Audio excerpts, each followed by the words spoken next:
Ravi Singh. Ravi, are you there? Good morning, Ravi. Here. Thank you for having me. So explain to us about the Ravi Unite Schools. Oh, well, Ravi Unite Schools is an initiative I started a number of years ago, but really just ramped it up this last summer. And what it is it's a global network of schools. We have over 100 schools that are part of it from around the world. Really? What I do is 100? Whoa. Yeah, it's pretty amazing because what I do is I host these 45-minute online sessions between a group of students, say here in Santiago, Chile, where I am right now, and a school in the United States. And it's really neat because it just starts out with simple questions about things like the difference in the weather or different food that they're eating. But then you get 20 minutes into it, and these kids, mostly teenagers, are starting to become really interested in each other's thoughts on the environment or on politics or how we achieve world peace. And the conversations get pretty big. And let's face it, these are our future leaders, so it's good to get them talking about this stuff early. And why do you say public education is not preparing students for the future? I happen to agree with you. Where did you come up with that? Well, we certainly hear that narrative a lot, and I think the reality is that we're headed into uncertain times, and it's a bit difficult to know where a kindergartner or sixth grader or even a ninth grader is going to wind up. High school kids, it's maybe a little bit more predictable as what the job market is going to look like.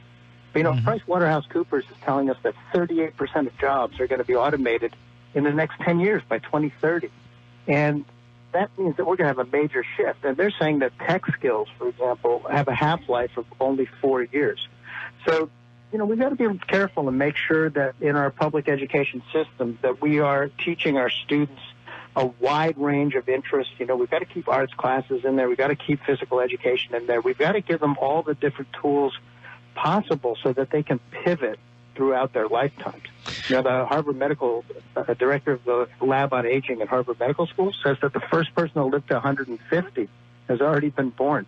So imagine how many times we have to prepare students to pivot throughout their lives. It's so important. I'm writing a book right now called Pivot because this is really has to be the focus to create lifelong learners. Ravi, so I'm just kind of looking over the topic outline, and one of the things you say here is cultural competence is the solution, and it's sorely missing from American schools. And what do you mean by that? Well, cultural competence, if think about it, if so many of these jobs are going to go to artificial intelligence, and we may no longer be defined in the future by our jobs and careers the way that we are now, we're going to have to fall back on our culture and on our cultural identity. We want to make sure that we don't have a whole generation of youth that is disconnected because they were so focused on jobs that no longer exist. So cultural competence means a couple of things. It means we have to understand our own cultural identity and our own biases, but we also, by doing that, we also then become more open to understanding other people's cultural identity and what makes them unique. Because we're becoming a globalized world, not just through technology, but people are traveling more. We have more multiculturalism even within the most local cities and towns in Connecticut and around the United States.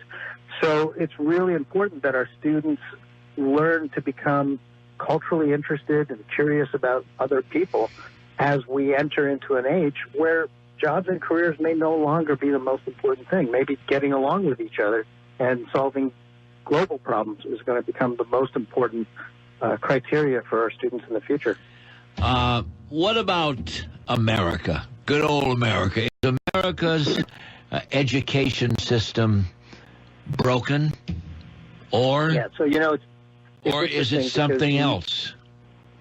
Well, I think it's something else. And basically, here's the deal. When you look at the PISA scores, the Program for International Schools Assessment, that's how all schools around the world are related and are rated. And when you look at how our American students do compared to the rest of the world, well, we're pretty average. We're right in the middle. But come on, we're the United States of America. We should be above average. We should be doing better than that. But what's interesting is that if you look at only the schools that have less than 25% poverty based on their Title I funding and their free and reduced lunch student enrollment, If you look at those schools in the United States that have less than 25% of that, we are right at the top in the world. Our education system outperforms almost every other education system. So my argument is we don't have a public education problem. We have a poverty problem in the United States. And it's hard to see sometimes. You know, we're a big country, and we hide our poverty pretty well compared to a country like India, you know, which is 1/3 the size of the U.S. but has 4 times the population. It's hard for us to recognize how much poverty we have in the United States, and it is poverty that is ultimately bringing down our average on how the United States scores in education across the globe. What do you hope that your schools become, or how do you see that proceeding forward? What's your ultimate goal here, and how do you see it kind of unfolding into the future? Yeah, well, you know, one of the things that I've realized through the Ravi United Schools program is that the younger generation really is focused on, you know, things that we might look at as being quite idealistic, like how do we stop war and how do we, you know, achieve world peace. But ultimately, we have to recognize that this is a really important goal and a very noble goal. And if the youth of America and around the world have some awareness on this and some focus on this, what we have to do is we have to teach them how to make that a reality. And one of the things I like to say in all my keynote speeches is that world peace is possible if we can make it profitable.